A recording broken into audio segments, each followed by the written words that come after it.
talked to one of my friends today at Starbucks about perimenopause and weight gain, and she said something that really struck me. She said, it's really disheartening.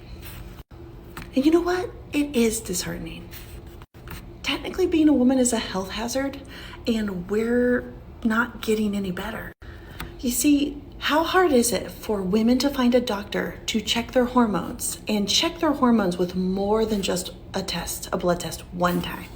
It takes more than just a blood test. You need to look at your saliva to see the metabolites, and you need to see you and a whole spectrum, not just a 1 nanosecond. Our hormones are constantly changing, much like blood sugar is constantly changing. And generally speaking, as a human, we want to reach what's called homeostasis. We want to find balance. And many women go through all these changes in life and hormone changes, and we don't have balance. But we're trying to get balance. So finding a doctor, a nurse practitioner, a dietitian, somebody to help you on this journey is really important, because we were never meant to do this alone.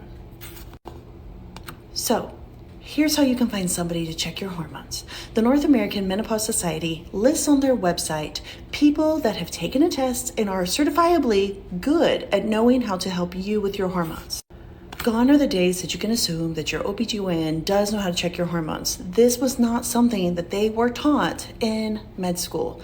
Menopause, perimenopause is a small lecture, much like how doctors understand nutrition. It's not their fault that it wasn't in their training. It's also not their fault that medicine always was catered to men.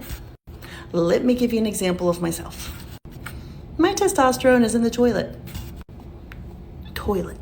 None. Like none. My melatonin, awful. Vitamin D, awful.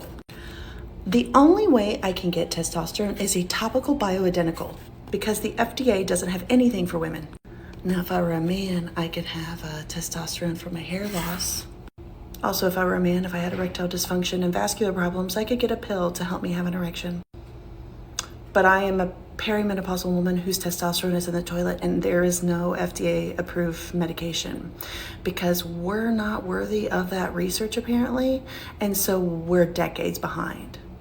So yes, the government and health in general cares more that a man has hair and can get an erection than me having balanced hormones, which me having balanced hormones protects me vascularly, because cardiovascular disease is the #1 killer of women.